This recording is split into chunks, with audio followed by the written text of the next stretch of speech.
Conserva la voz. Análisis sobre los hechos que hacen noticia en Estados Unidos, América Latina y el mundo. That America will never be a socialist country. Conserva la voz. Un espacio no apto para lo políticamente correcto o socialmente aceptable. La fuerza del cielo nos acompañe y ¡viva la libertad, carajo! Conserva la voz. Tu voz sin censura. Se ponen en la solapa el pin de la Agenda 2030, que no es más que la renuncia a nuestra soberanía. Con ustedes su anfitrión, Freddy Silva. ¿Qué tal, amigos? Reciban todos un caluroso y fuerte abrazo en este nuevo episodio de su podcast Conserva la Voz, un podcast dedicado a los conservadores. Soy Freddy Silva, desde Tampa, Florida. Buenos días, buenas tardes, buenas noches, donde quiera que nos vean y escuchen. Sean bienvenidos. Estamos en miércoles 11 de febrero de este 2026, con bastante que hablar. Creo que para esta jornada, no estamos en viernes, pero las buenas noticias igual hay que compartirlas, porque entendemos que no todo es malo por allá afuera. Hay un reporte que indica que Estados Unidos ha creado 130,000 empleos en el mes de enero, más del doble de lo esperado. Claro, esto seguramente para los analistas, para los todólogos, esos expertólogos que asisten constantemente a esas mesas de tertulia que tienen los principales medios de comunicación, pues esto les hará una muy mala imagen, porque muchos de ellos han sido fatalistas, radicales en cuanto a las medidas del presidente Donald Trump y dijeron que estaríamos mucho peor y en una especie de implícita aceptación y confesión que estaríamos muchísimo peor de lo que nos habría puesto en algún momento la administración de Joe Biden. Pero no, hay un nuevo informe que sale del Departamento del Trabajo, que también se estaba esperando. Dice que la economía estadounidense ha agregado 130,000 empleos en enero, más del doble de lo esperado, y la tasa de desempleo ha caído al 4,3%. Los economistas esperaban 55,000 empleos, aunque el rango de pronósticos era particularmente amplio, con algunos analistas prediciendo entre 0 y 130,000 empleos. Se pronosticaba que la tasa de desempleo se mantenga estable en el 4,4%. El informe se retrasó unos días, yo diría más, porque ya estamos prácticamente entrando al 11º día de este mes de febrero. Sin embargo, tenemos esta noticia. La construcción ha añadido, y este es un detalle que me parece que es importante, la construcción ha añadido 33,000 puestos de trabajo en enero y el empleo en el sector manufacturero aumentó en 5,000. La fabricación de bienes duraderos añadió 9,000 empleos y los bienes no duraderos se redujeron en 4,000. El sector de servicios del sector privado añadió 136,000 puestos de trabajo, principalmente en el sector de la salud y servicios sociales. Los servicios profesionales y empresariales sumaron 34,000. El comercio minorista añadió 1,200 puestos de trabajo. Se observaron contracciones notables en las nóminas de tecnología de la información y de servicios financieros, lo que puede reflejar el crecimiento de la inteligencia artificial en esos sectores. Las cifras de empleo pueden ser volátiles mes a mes. Muchos economistas se basan en el promedio trimestral para obtener una visión de la fortaleza subyacente del mercado laboral. En promedio, la economía ha creado 73,000 empleos desde noviembre y el sector privado ha añadido 103,000. Las cifras publicadas el día de hoy fueron aún más extraordinarias porque la dinámica del mercado laboral refleja un cambio significativo en la dependencia de una fuerza laboral impulsada por la inmigración. Las cifras de empleo, que podrían parecer anémicas en comparación con años recientes, en realidad podrían indicar un crecimiento saludable, incluso robusto en las condiciones actuales, según los economistas. Muchos economistas estiman ahora que la llamada tasa de crecimiento del empleo de equilibrio, la tasa necesaria para evitar que el desempleo aumente, podría ser tan solo 30,000 puestos y llegar a 0 a finales de este año. En cambio, cuando la inmigración alcanzó niveles más altos entre 2021 y 2024, la economía necesitaba crear más de 100,000 empleos al mes para mantener el ritmo del crecimiento de la fuerza laboral. Aquí hay datos que me parecen interesantes y reveladores. Creo que, para no perderos mucho el hilo, esto que nos da, creo, una clara visión de una distinta perspectiva de lo que es la inmigración. Por ejemplo, aquí dice, ¿no? Muchos economistas estiman ahora que la llamada tasa de crecimiento de empleo, de equilibrio, la tasa necesaria para evitar que el desempleo aumente, podría ser de tan solo 30,000 y llegar a 0 a finales de año. Pero Cuando la inmigración alcanzó niveles más altos entre 2021 y 2024, la economía necesitaba crear más de 100,000 empleos al mes para mantener el ritmo del crecimiento de la fuerza laboral. ¿Qué nos está diciendo en esto? Y no podemos no podemos simplemente ignorarlo. De que ante mayor cantidad de gente, pues también habrá más necesidad de que esa gente tenga para sus propios medios subsistir un tipo de ingreso, y esto a través del trabajo. Y tenemos a muchos de los mismos inmigrantes que se han venido quejando. Parece mentira, ¿no? Porque a veces solamente nos escucha, o más bien, nos gusta escuchar a un solo lado de las versiones. Cuando nos referimos, por ejemplo, al impacto que tiene la inmigración en los inmigrantes hispanos, parece que se nos olvida que dentro de las familias hispanas, pues también hay inmigrantes que están con un permiso de trabajo o igual están de forma legal en este país buscando trabajo.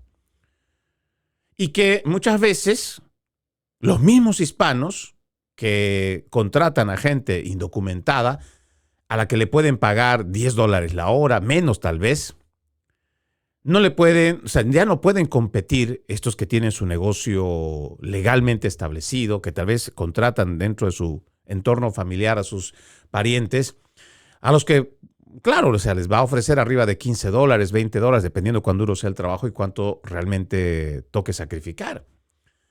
Pero muchos de los trabajadores o de los dueños de negocios hispanos se ven también ante esta, yo diría, desventaja creada por un mercado laboral informal. Y adicionalmente a ello, ¿no? Se decía, o por lo menos yo había escuchado durante gran parte del pasado año, sobre todo a partir del verano del 2025, donde mucha gente se quejaba porque la mano de obra se estaba yendo, porque muchas personas estaban asustadas, no querían ir a trabajar o simplemente ya estaban pensando en devolverse para sus países. Bueno, muchas personas se fueron del estado, muchas personas dejaron de vivir aquí, por ejemplo, en la Florida. Sin embargo, la mano de obra, la que estaba ahí descansando o no estaba pudiendo encontrar trabajo, pues ahora tiene más acceso a poderlo lograr. Y si esta gente pues tiene documentos, estas personas pues pueden por lo menos tener un ingreso relativamente digno y decente para poder sostener a sus familias. Y no necesariamente someterse a lo que el mercado laboral informal o diríamos de inmigración indocumentada pues te somete. Ahora, también no vamos a descartar que dentro de esa mano de obra inmigrante indocumentada hay personas que tienen muchísima experiencia, que no necesitan tiempo de inversión, de capacitación y que son empleados altamente eficientes. Y que lamentablemente, ya sea porque a usted le guste o no las políticas del presidente Donald Trump, han preferido salir del país y regresar a sus naciones. Pero bueno, ahora veámoslo en proporciones. Estamos viendo que no se está perdiendo los empleos. Como se decía, catastróficamente íbamos a llegar a un colapso. Y que ahora más bien estamos viendo un renacer. Y no solo, mire, para mí, esto en lo personal es muy importante, dice, ¿no? Que la construcción a nivel nacional ha incrementado 33,000 nuevos empleos. Y por lo general, pues somos nosotros los hispanos que ocupamos una gran parte de ello. El sector manufacturero puede ser todavía una cifra muy pequeña de 5,000. Pero esto en lo personal me da una gran esperanza porque veo que ahora está existiendo un poco más de conciencia en aquellos que producen, fabrican aquí en los Estados Unidos y que con los nuevos aranceles saben que además del mercado interno pueden exportar afuera de nuestro país. Y que es necesario y es importante que la manufactura estadounidense, que en otrora era altamente codiciada, requerida, demandaban mucho de su producto, eso se puede restituir. Y tiene que haber otra vez un amor por esta nación. Tenemos que restituir ese aprecio por los Estados Unidos de Norteamérica. De que así como yo por lo menos con mucha desconfianza es que consigo o adquiero productos chinos, ahora también será que tendremos que invertir la forma de ver el producto americano y valorarlo, respetarlo, apoyarlo. Le insisto, puede que sean 5,000 apenas, Pero si nosotros vamos viendo que la gente se contagia de lo que yo entiendo es una nueva era de la restitución de la manufactura estadounidense. Y ojo, no se come ese cuento de que nosotros no somos parte de la familia americana. Los hispanos, los negros, chinos, asiáticos, de donde sea, pues los que ya viven aquí muchos años, ya han hecho una ciudadanía o están en el camino a la ciudadanía en una residencia, aman esta nación. No necesitan sentirse al momento de hablar de Estados Unidos, de la gran América o igual de esta familia estadounidense, no se siente excluido. Porque cuando hablamos de la manufactura estadounidense no estamos haciendo referencia al blanco o netamente a los anglosajones, no, en general. Porque usted habrá escuchado cuando empezamos nosotros a tratar de hacerle entender a la gente que este planteamiento del presidente Donald Trump con los nuevos aranceles a nivel mundial, lo que quería primero era establecer que se cambiaran las reglas del juego, que había una desventaja para los Estados Unidos y una gran ventaja para los países exportadores o importadores hacia los Estados Unidos. Y entonces empezaron a decir pero que cómo es posible que la gente siquiera crea que el americano va a querer empezar otra vez a producir y trabajar en las fábricas y crearlas otra vez, eso es imposible. No. Ahí está la primera señal, diría yo, de prejuicios. Y lo crean los mismos hispanos. Cuando hablamos de restituir la manufactura estadounidense, lo estamos incluyendo a usted. Que si usted en su país, por ejemplo, era un artesano, solamente por poner una idea, si en su país usted era un artesano de la construcción de guitarras y sabe manejar la madera, sabe tratar la madera para poder elaborar un producto, o sea, una guitarra de la más alta calidad, no necesita irse hasta su país para hacerlo. No, lo puede hacer aquí en los Estados Unidos, con su mano de obra, con su experiencia, con su conocimiento. Usted es parte de esta familia. Ahora lo que tiene que hacer es elaborar eso mismo que usted sabe, que usted conoce, poner su pequeña empresita, no necesita gran cosa. Le cuento, estos también son otros bulos que le ponen a nuestra gente hispana para que no pueda prosperar. Se abre usted su pequeño negocito y usted le pone el sello de Made in Estados Unidos, hecho en Estados Unidos. Créame, usted va a poder exportar después ese producto, ya con un sello internacional para su país. Yo entiendo que mucha gente tiene el deseo de poder ayudar a su nación. Puede que tenga familiares que tengan su negocio, que hayan tenido sus emprendimientos. Usted querrá traer ese producto para acá y está bien. Este es un país que tiene por excelencia el consumismo. Pero ¿no le gustaría también que cuando usted haga un producto de acá, si usted es un artesano, un manufacturero, ¿no le gustaría llevar su producto también para que allá la gente conozca que existe, además, una competitividad muy alta? Y que usted puede estar, pero tan arriba en los estándares de exigencia como los que también pueden estar en su país. Y no solamente en su país, en el resto del mundo. Por eso yo aplaudo y celebro este tipo de informes. No tanto porque, usted sabe que yo tengo una afinidad con el conservadurismo, que soy republicano registrado. Pero más allá de lo que esté haciendo este gobierno, los resultados es en los que realmente uno tiene que pensar. Y tenemos que empezar a valorar esa parte que tenemos los estadounidenses y no simplemente dejarnos llevar por estas diatribas que nos tratan de poner los principales medios de comunicación, sobre todo en español, con esta idea absurda de solamente decirnos que es el sueño hispano, que un hispano ha logrado esto, que un hispano ha logrado el otro. No, estamos haciendo el sueño americano. Somos parte de esta familia americana. Y no le crea a Univisión o Telemundo cuando le van diciendo que somos el monstruo dormido, que los hispanos somos ese dragón que va a despertar. ¿Despertar para qué? ¿Contra qué? ¿Por qué? ¿Acaso existe dentro de los Estados Unidos una subnación? ¿Que acaso Estados Unidos es un conglomerado de subnaciones? ¿Una subnación negra? ¿Una subnación hispana? ¿Una subnación, islámica? ¿O es que todos somos parte de la familia americana? Habrá que reflexionar sobre ello. Habrá que sentirnos mucho más agradecidos y habrá que amar más a los Estados Unidos de Norteamérica. Por lo personal, pues este es un dato que lo comparto y lo celebro con ustedes, de que se ha creado más en los Estados Unidos. Ahora quiero pasar a un tema totalmente distinto y tiene que ver con la FDA, la Administración de Alimentos y Medicamentos, ha negado una revisión al gigante farmacéutico Moderna sobre su última vacuna experimental contra la gripe. Este es un tema en el cual voy a entrar a desarrollar este artículo, el cual hoy se puede hablar. Ya le he contado en muchos de los episodios, tanto de Conserva la Voz como de Entre Líneas, que poder hacer este tipo de expresiones en las redes sociales a mí me han costado la censura, la cancelación. Desde el 2020, a mí la empresa Meta me tiene calificado como un enemigo de la salud pública por cuestionar las vacunas COVID-19. Por hablar de que no son vacunas realmente. Por hacer incluso un trabajo de investigación en el cual yo presentaba cómo las vacunas habían sido cambiadas de nombre en la misma Organización Mundial de la Salud, con la única intención de buscar ambigüedad, como lo hace cualquier gobierno de izquierda, que cuando el concepto no se adhiere a sus intereses, pues entonces cambian el concepto.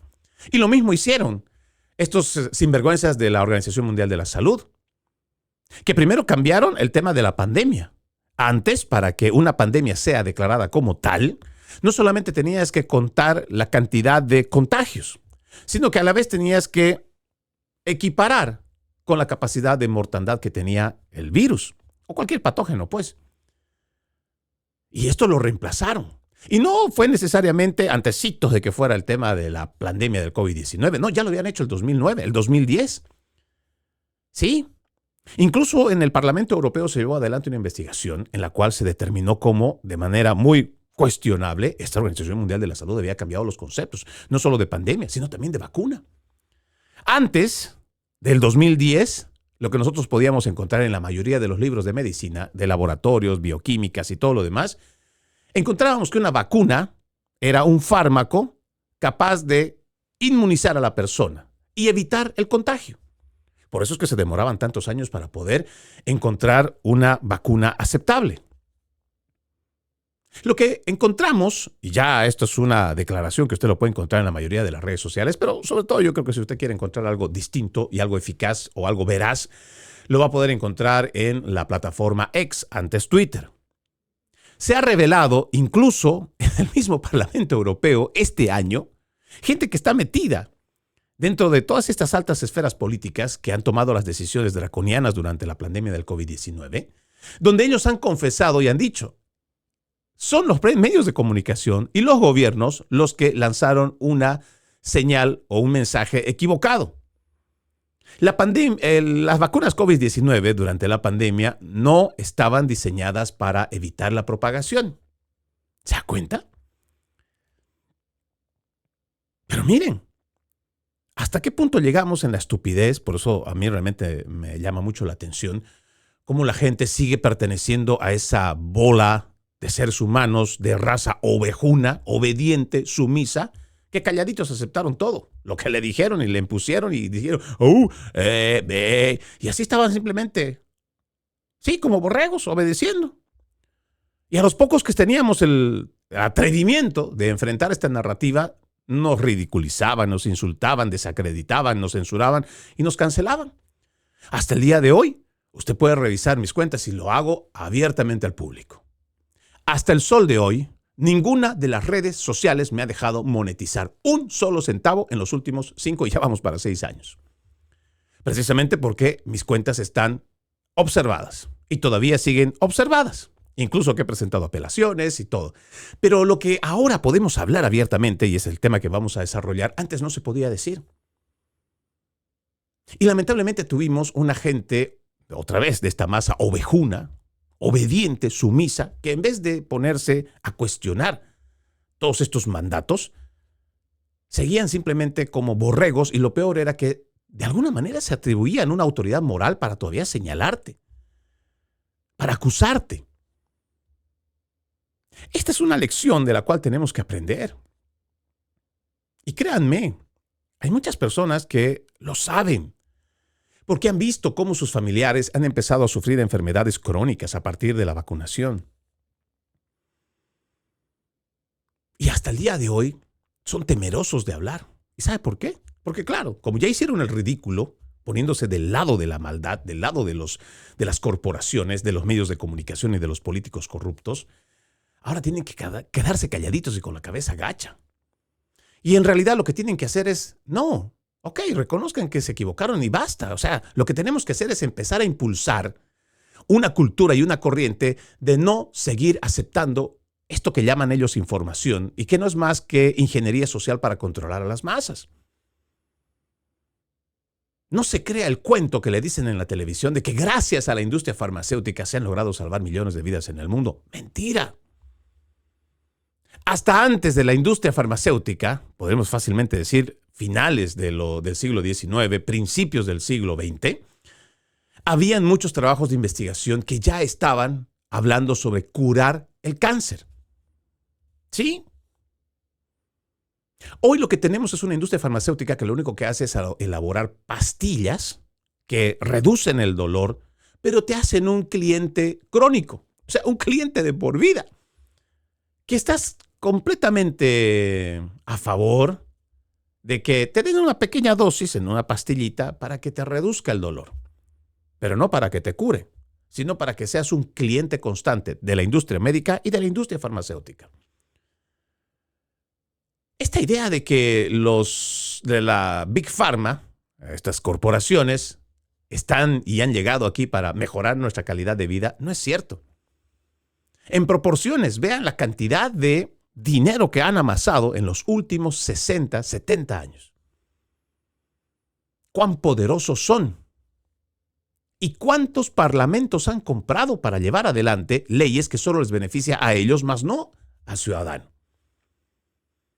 Y que lamentablemente dentro de las mismas oficinas gubernamentales, incluida la de los Estados Unidos, hay tanta corrupción, porque hay mucho dinero de por medio de esta industria farmacéutica y la industria médica, que son capaces de sobornar a estos políticos, que meten a sus empleados o a los que son afines a sus intereses en estas mismas agencias federales, agencias gubernamentales, lo cual impide que se haga una limpieza y saneamiento de toda esta corporatocracia.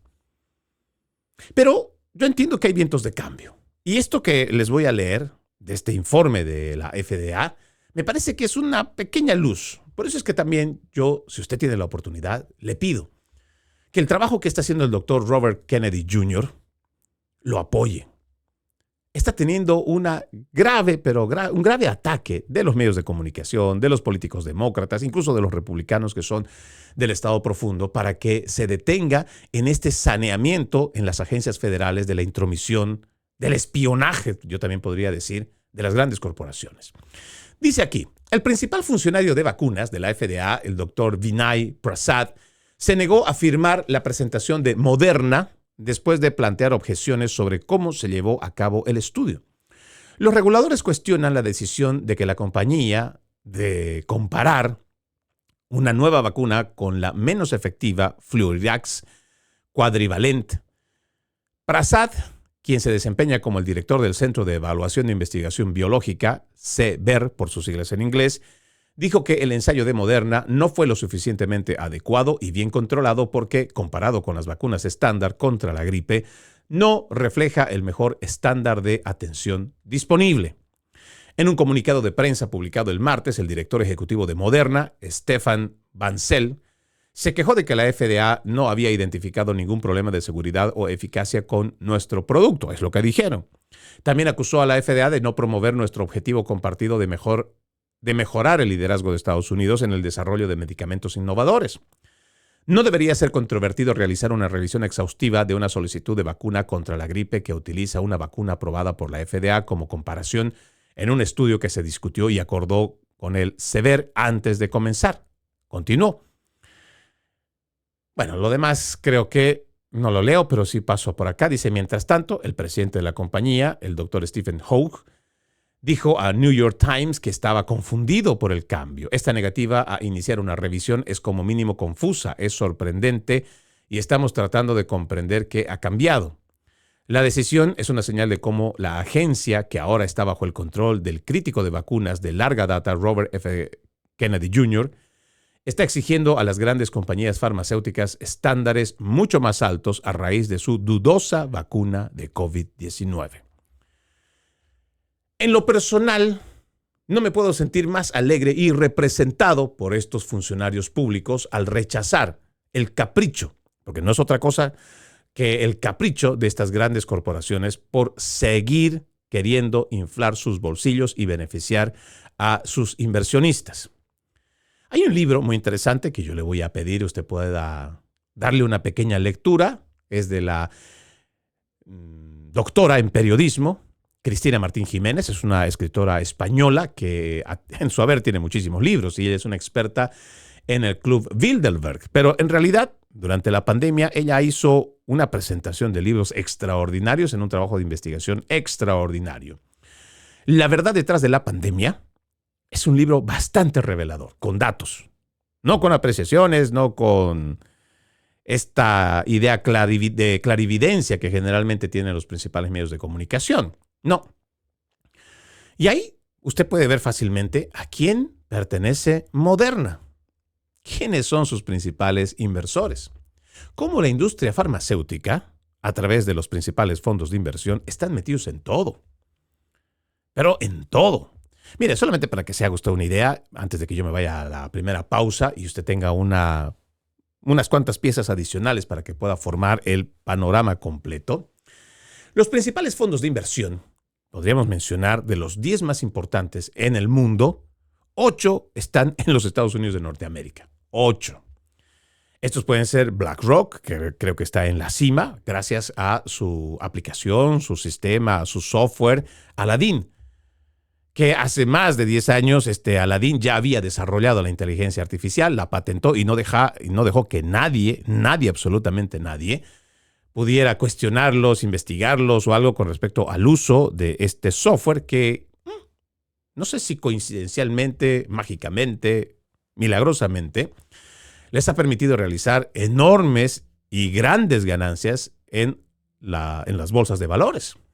Pero bueno, eso es un tema totalmente aparte. Pero le digo, de estos 8 fondos de inversión, usted va a ver que está BlackRock, Vanguard Group, JP Morgan, casi las mismas corporaciones que manejan el alimento, la energía, que están a cargo igual de la medicina, la industria farmacéutica. Y usted va a revisar, le digo, cuando usted entre a esta investigación que hace Cristina Martín Jiménez en su libro La verdad detrás de la pandemia, usted va a encontrar cómo estos mismos conglomerados son los mismos dueños.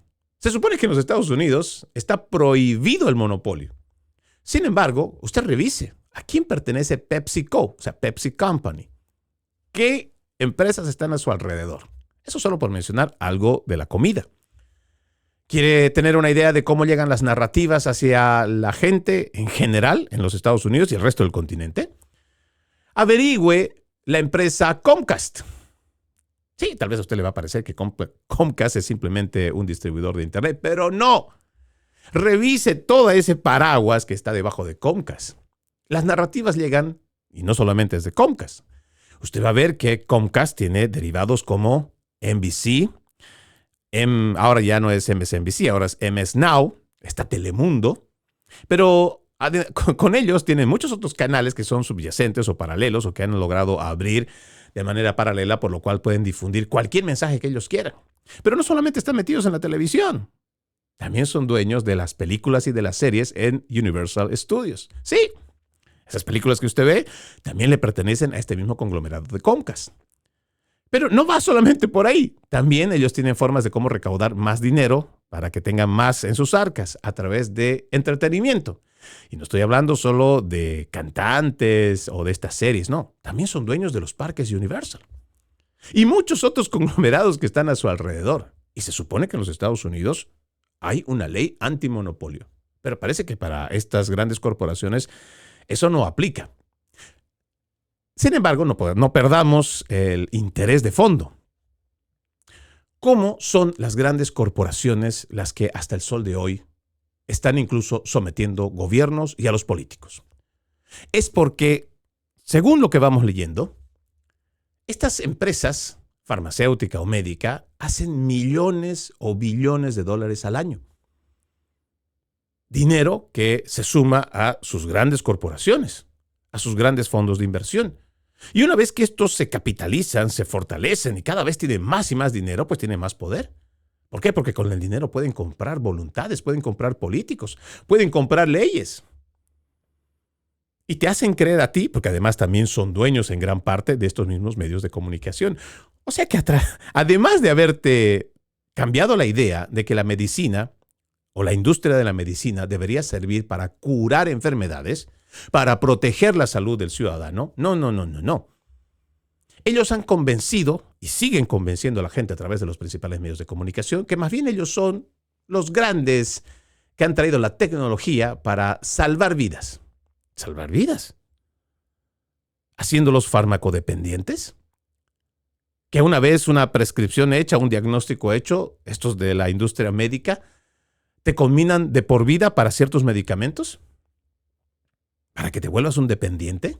Y que claro, como mucha gente no lo puede pagar, o que tal vez ya tiene una enfermedad crónica, pues entonces va a tener que recurrir al Estado. Mira el negocio redondo. El Estado, con el dinero de los impuestos, no de los politiqueros, va y paga a ese paciente o a ese cliente crónico. Y es un círculo vicioso que constantemente alimenta o se alimenta no solo de la desgracia y la enfermedad del ciudadano, sino también de la politiquería corrupta que está al servicio de estas grandes corporaciones. Habrá que hacer un cambio. En lo personal, le repito, para mí es una gran cosa poder hablar sobre esto en este 2026, tomando en cuenta que hace 5 años esto era prohibido. Que el primer video que me lancé a hablar en contra del COVID-19, de la vacuna del COVID-19, esta plataforma, YouTube, me lo anuló. Y cuando tratamos de hacer en otro programa, que también teníamos para el 2021, cuando teníamos otro equipo de trabajo desde Washington, D.C., obligó a quien era mi productor o a quienes trabajaban conmigo a que no tocáramos esos temas. Porque rápidamente nos iban a cancelar, porque rápidamente nos iban a censurar. Y como muchas personas que hacen este producto o algún tipo de producto en YouTube para que el resto lo vea, pues era un esfuerzo innecesario. Esforzarse tanto para que la gente nos vea cuando de por sí un producto, por una palabra que hayas dicho, que mencionara siquiera el tema de las vacunas COVID-19, pues las plataformas te la iban a cancelar. A pesar de ello, todavía estamos aquí, estamos vigentes y seguimos hablando con la verdad, porque realmente no nos importa mucho lo que vayan a hacer o lo que vayan a decidir en contra de nosotros las grandes plataformas. Lo importante es que, aunque fuera uno solo que logremos despertar todos los días, ya habrá sido de gran valor. Porque despertar a la gente de la oscuridad es algo que tendría que ser un compromiso de todos los seres humanos que han tenido la oportunidad de encontrar el conocimiento.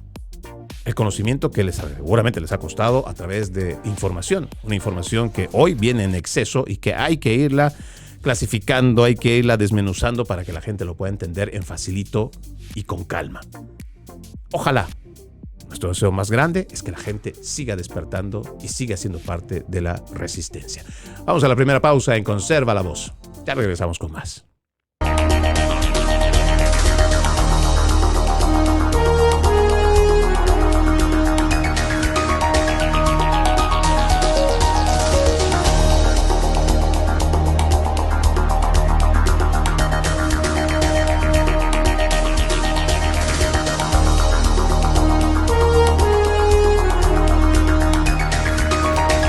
Continuamos con más de su podcast Conserva la Voz. Recuerde, usted puede ser parte de este programa. Escríbame a Freddy Silva Ayala en Facebook, Freddy Silva 80 en Instagram, Freddy Silva TV en X, antes Twitter, también en TikTok y YouTube. Le agradezco que me ayude a compartir mi contenido. También lo invito muy encarecidamente a que usted sea parte de loramediatv.com, www.loramediatv.com. Un espacio donde encuentra periodismo, variedad, pero sobre todo periodismo objetivo. Recuerde, www.loramediatv.com, www.loramediatv.com. Te voy pasando con más temas que he escogido para este programa. Dice, la violación del espacio aéreo estadounidense por parte de un dron de un cártel provocó el cierre del espacio aéreo de El Paso, Texas. Las Fuerzas Armadas inicialmente habían emitido una rescisión, el cierre de 10 días tras neutralizarse la amenaza, pues ahora lo han rescindido.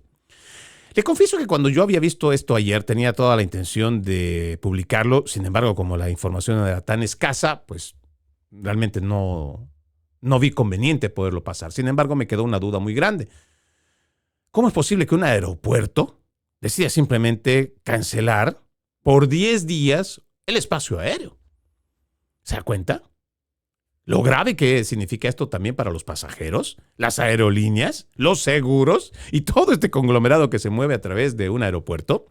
Mira, le platico. El gobierno federal ha reabierto el espacio aéreo del Aeropuerto Internacional de El Paso en Texas, hoy por la mañana, luego de un cierre temporal por razones no especificadas previamente. Le digo, no había mucha información ayer. Los drones del cártel mexicano violaron el espacio aéreo estadounidense, dijo un funcionario de la administración. El Departamento de Guerra tomó medidas para desactivar los drones. La Fuerza Aérea y el Down han determinado que no representan una amenaza para los viajes comerciales. El funcionario confirmó además que los drones fueron los responsables del cierre del aeropuerto de El Paso, que reanudó sus vuelos esta mañana, según la Administración Federal de Aviación. El secretario de Transporte, Sean Duffy, confirmó además que la amenaza fue neutralizada por la Administración Federal de Aviación y el Departamento de Guerra. Ahora, yo lo invito a que pueda leer este artículo de Gateway Pundit y también seguramente lo va a encontrar en otros medios conservadores o también, no sé si de los de la prensa progre. Pero aquí hay muchas aristas, ¿no? Que uno no puede simplemente dejarlas pasar como una noticia más. Habrá que hacer un análisis.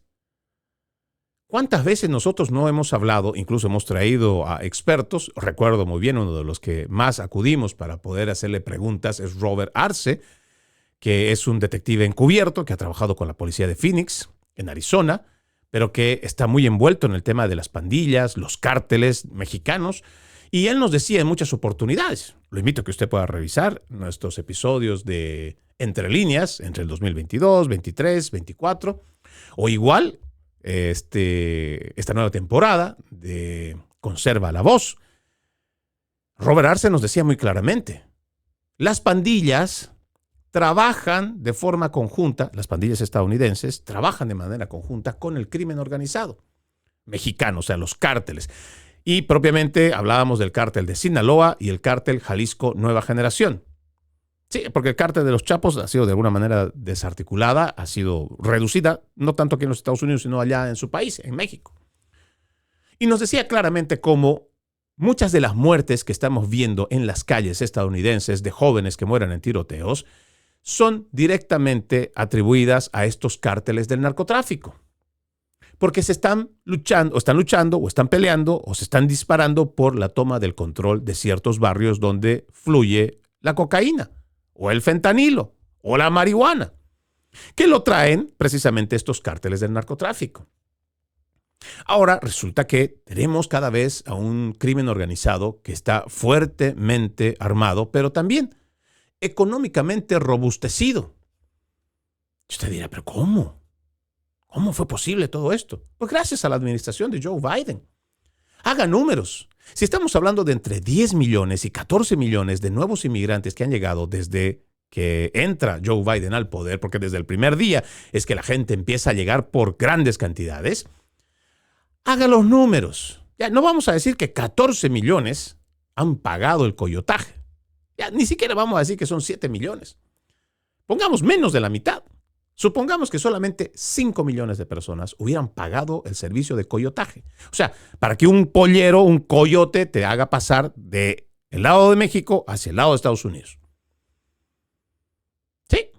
Y ya no digamos que han pagado $2,500, $5,000 o $10,000. Pongamos nomás una cifra muy básica. Y aquí tengo la calculadora. A ver, vamos a ver. Si estamos hablando de 5 millones de personas, solo de 5, y no vamos a decir que están pagando 2,000, 3,000, vamos a suponer que solamente han pagado $1,500, por lo bajito, ¿no? Por lo bajito. Son 7.5 billones de dólares. Sí, mire, ¿cuántos ceros, cuántos dígitos tiene eso? 7.5 millones de dólares. Es que es tenaz. Oh, es más. Vamos a ver por acá porque hay una corrección que tengo que hacer. Vamos a suponer, dijimos, que son 5 millones. 5 millones. Y van a pagar solo 1,500. $1,500. Por lo bajito, por lo muy bajito. ¿Se da cuenta? 7,000 millones de dólares. 7,500 millones de dólares. 7 billones. Ahí es donde yo me pongo a pensar. Cuando nos hacemos esta pregunta, que creo que es muy absurda, no creo que caiga dentro de lo que llamamos una pregunta retórica, cuando decimos, ¿y cómo es que se ha robustecido? ¿Cómo es que está más fuerte? ¿Cómo es que tiene más armas? ¿Cómo es que todavía pueden ser incluso mejor armados que el ejército mexicano? Pues ahí está. Les ha llovido dinero por grandes cantidades gracias a la administración demócrata que ha promovido estas políticas de fronteras abiertas. Se han hecho más fuertes y ahora tienen presencia aquí en los Estados Unidos. Imagínese que solo un dron ha logrado cerrar y ha llevado a una agencia federal a cerrar por 10 días, aunque no se hayan cumplido los 10 y solamente se haya cerrado el primer día. ¿Se da cuenta la magnitud del impacto que pueden tener estos del crimen organizado? Para ellos no sería nada comprarse por lo menos unos 100. ¿Sí? 100 drones. ¿Y sabe quién se lo van a vender? Pues los chinos. Ahí le van a vender un montón, y de los más alta gama, porque lo pueden pagar. Fácilmente ellos pueden tomar la distracción, pueden llegar con sus drones, hacer cualquier tipo de maniobras, no necesariamente tiene que ser cerca de un aeropuerto, pero pueden hacer cualquier tipo de maniobras para poder despistar a los que están controlando la frontera, mientras por otro lado pueden estar metiendo toneladas de droga. Y hasta parece divertido. Pero no lo es en el fondo. Hoy había publicado un video en mis redes sociales donde muestro cómo muchos adictos hoy están en las calles de Illinois, de Filadelfia, de California. Bueno, y también hay otros estados, ¿no? Donde ahora está proliferando ya no solo el fentanilo como la conocemos, sino hay un fentanilo sintético que es muchísimo más potente. Y ha convertido muchas de esas calles que son ciudades, que son de las principales, las ha convertido en ciudades zombies. Gente que está ahí que parece que estuvieran muertos en vida, pero se mueven. Con adicciones muy severas, en algunos casos irreversibles. Y parece que cuando vemos este pequeño dron y leemos esta noticia, no necesariamente nos impacta como debería impactarnos. No nos llama la atención como siquiera debería hacerlo, porque parece que cada vez nos estamos acostumbrando a normalizar la violencia, la delincuencia, lo malo. Y por eso es que cuando vemos esta noticia, un rato nos impacta, un rato nos conmueve. Pero ¿sabes qué? Move on. Next. ¿Y sabe cómo lo han logrado? Lo han logrado a través de los principales medios de comunicación, que han convertido desde sus noticieros en un simple cajón de revista. Así como usted scrollea en su celular, lo mismo están haciendo en las grandes televisoras. Le vamos a dedicar 1 minuto 30. ¡Wow! A una noticia importante. 1 minuto 30 es suficiente. Para lo que llaman un package, un informe. Y con eso basta. Y next, y move on, y move on, y move on. Entonces la gente normaliza todo este tipo de cosas. Ya no le da tiempo siquiera de ver qué y cómo puede reaccionar. Cómo puede ser parte de la solución. Y es ahí donde a muchos ya nos tienen envueltos. Si reflexionamos, seguramente en algún momento del camino podremos cambiarlo. Por acá le cuento que la representante Ilhan Omar ha publicado un impactante tuit que aparentemente pide, y estamos diciendo aparentemente, pide la ejecución del presidente Trump después de que comentara sobre el fraude somalí. Ilhan Omar, la miembro del Squad, hizo una declaración extremadamente perturbadora en X que muchos interpretan como un llamado a la ejecución del presidente Trump. El día de ayer, Trump se sentó para una entrevista con Larry Kudlow en Fox Business para discutir los esfuerzos de su administración para acabar con el fraude masivo que ocurre en todo Estados Unidos, especialmente en Minnesota. En un momento, Trump hizo referencia específica al papel de la comunidad somalí junto con el de Omar en el fraude. Somalia ha entrado aquí. Lo que le han hecho a nuestro país, esta gente, han entrado a nuestro país y lo que han hecho a esa congresista falsa. Es tan mala, fue lo que dijo el presidente. Como una respuesta, Omar estaba furiosa, por lo que leyó, procedió a criticar a Trump como líder del Partido de Protección de los Pedófilos, antes de hablar sobre lo que Somalia hace con los pedófilos. El líder del Partido de Protección a los Pedófilos está intentando desviar la atención de que su nombre aparezca en todos los archivos Epstein. Al menos en Somalia, a los pedófilos los ejecutan, no los eligen.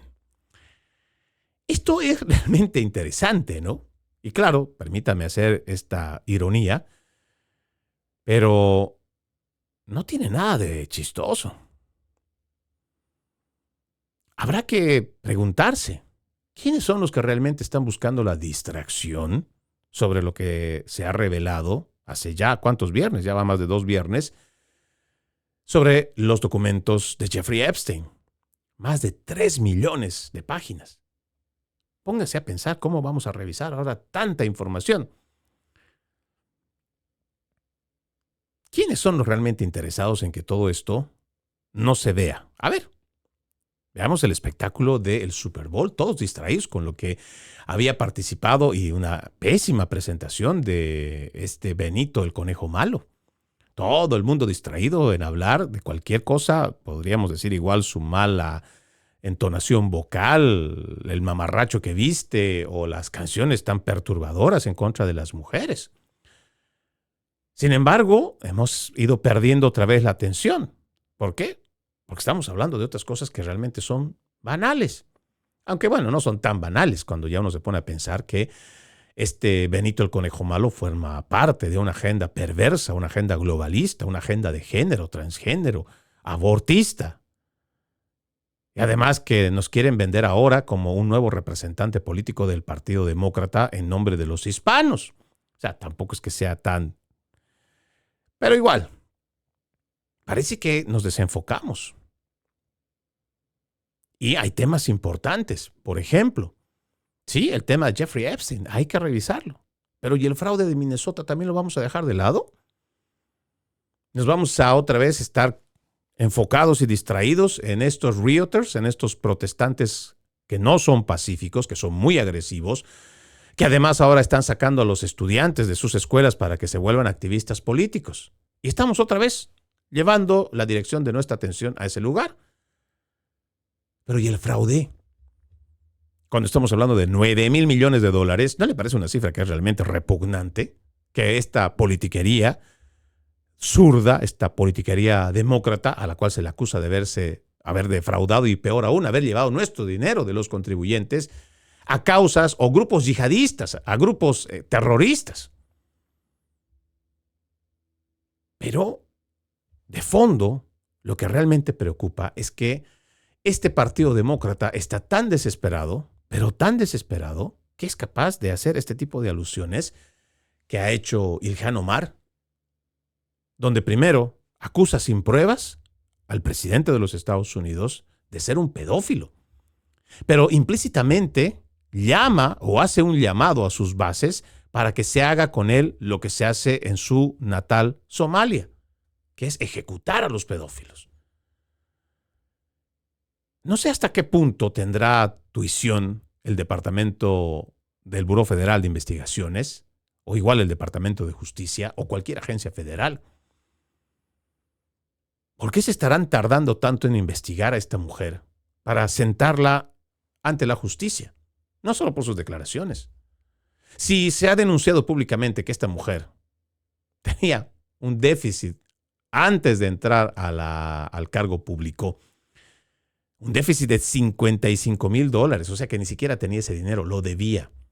Y ahora tiene más de 30 millones de dólares. ¡Wow! Estamos perdiendo el tiempo aquí los que estamos trabajando en esto. Deberíamos dedicarnos a la política y ver cómo podemos tener este pequeño cargo para poder ser igual millonarios. Porque ahí está la beta o la mina de oro en la política. Sí, así de corrupta. Así de basura toda esta gente que con sus ideas socialistas todavía viene y nos roba. Y ahora hay que aplaudirle, hay que cuidarla. Ojalá en algún momento el Departamento de Justicia procese, investigue y realmente exponga a esta miembro del Squad.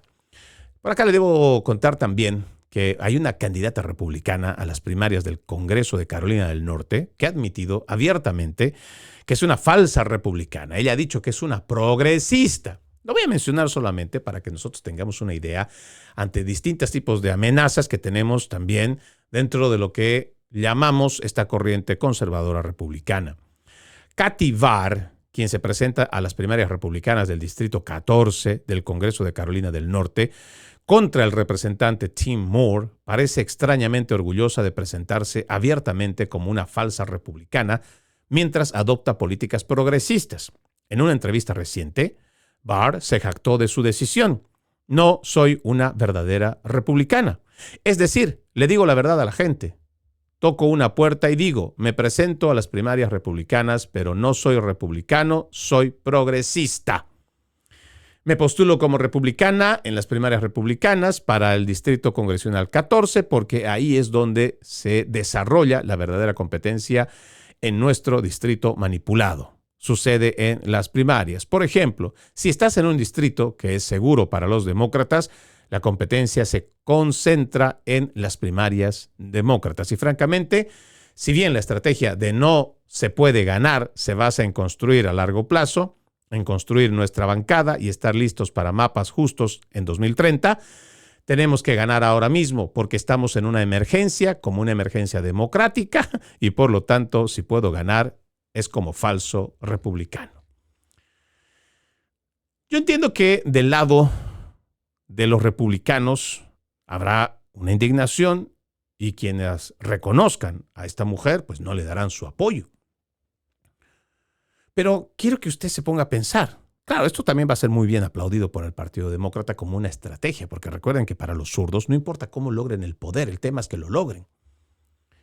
Pero aquí va otra vez lo que yo entiendo, se ha ido degradando lo que es la cultura aquí en los Estados Unidos, una cultura de la confianza. Sí, hay un exceso de confianza que todavía creemos se puede aplicar en este siglo XXI cuando ya eso ha desaparecido. La buena fe en la cual estaba basada esta nación hasta el siglo pasado, este siglo XXI, ya no puede ser más considerada como tal. Porque la gente confía de buena fe que si es una representante republicana, se va a adherir a los lineamientos republicanos. Y que va a respetar el voto de quienes son suscritos o quienes están dentro del partido precisamente porque chocan con las ideas de la izquierda. Pero tal parece que ya eso no importa. La moral, las buenas costumbres, las sanas tradiciones, la ética, la moral, ya en la política eso no sirve. Y lo peor es que al final del día la gente que está ocupada, la gente que por ejemplo no tiene tiempo para leer este artículo, no sabe que existen estos falsos republicanos. Y que es peligroso, peligrosísimo, tenerlos dentro de las filas republicanas, incluso cuando abiertamente se digan que son progresistas. Porque al final, esta confesión no le va a llegar a todos los republicanos de Carolina del Norte. Y algunos que todavía creen ciegamente en la línea partidista, pues votarán por esta persona, que al final va a ser un aliado más del Partido Demócrata. Habrá que estar presentes, sobre todo esto que nos vienen haciendo. Quiero simplemente terminar este programa con algo que ya nosotros le habíamos estado diciendo, ¿no? Sobre este socialista musulmán, Zohran Mamdani, ahora alcalde de Nueva York. Le ha dicho a los legisladores estatales, este sujeto, hoy, que la única manera de salir de la brecha presupuestaria de $12 mil millones de la ciudad es aumentar los impuestos a los ricos. Y Sonner, durante su primera Teen Cop Day en Albany, pidió formalmente a la legislatura estatal que aumente los impuestos sobre la renta de las personas que ganan más de $1 millón. Sí. Y que les quiten el 2% a esos que ganan más de $1 millón. Pido un aumento del 2% y el impuesto sobre la renta personal para los neoyorquinos más adinerados, es decir, para quienes ganan $1 millón al año. El 1% más rico de la ciudad de Nueva York puede permitirse contribuir con $20,000 más en impuestos, dijo el alcalde. ¿Se da cuenta? El nivel de socialistas que tenemos, solamente para que usted abra los ojos. Estos Robin Hoods del siglo XXI, que dicen que le van a robar a los ricos para darle a los pobres, mentira. Lo que hacen es asaltar, atracar al que tiene un poco más de dinero y que seguramente algunos con esfuerzo lo han logrado, para simplemente distribuirlo en ellos, para ellos, sus secuaces, sus seguidores.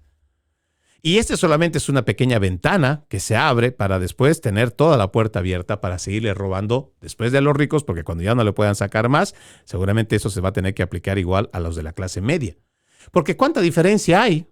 Si usted es una persona que se está esforzando, está luchando y está haciendo lo posible para ganar 700,000 al año y tiene una empresa que por lo menos tiene 20 empleados a quienes tiene que mantener, les da cierta seguridad y le da continuidad para que esta gente siga llevando el pan a su mesa. ¿Qué más da que dentro de un poquito que usted prospere, sin necesidad de ser un rico, pero está trabajando muy duro, para que en vez de la cantidad que le sacaban, ahora le saquen el 2%? No queda nada. Y lamentablemente la gente sigue apostando por socialismo. Pero ahí está. Ellos lo pidieron. Ahora que se lo aguanten. Soy Freddy Silva desde Tampa, Florida. Buenos días, buenas tardes, buenas noches, donde quiera que nos vean y escuchen. Antes de irme, permítame leer este extracto de la palabra. En aquel tiempo, Jesús llamó de nuevo a la gente y les dijo: escúchenme todos y entiéndanme. Nada que entre de fuera puede manchar al hombre. Lo que sí lo mancha es lo que sale de adentro. Cuando entró en una casa para alejarse de la muchedumbre, los discípulos le preguntaron qué quería decir aquella parábola. Él les dijo: ¿ustedes también son incapaces de comprender? ¿No entienden que nada de lo que entra en el hombre desde afuera puede contaminarlo? Porque no entra en su corazón, sino en el vientre y después sale del cuerpo. Con estas palabras declaraba limpios todos los alimentos. Luego agregó: lo que sí mancha al hombre es lo que sale de adentro, porque del corazón del hombre salen las intenciones malas, las fornicaciones, los robos, los homicidios, los adulterios, las codicias, las injusticias, los fraudes, el desenfreno, las envidias, la difamación, el orgullo y la frivolidad. Todas estas malas salen de adentro y manchan al hombre. Marcos, capítulo 7, versículos 14 al 23. Tengan un bendecido resto de jornada y, como siempre, ejercitemos la decencia que nada nos cuesta. Permiso.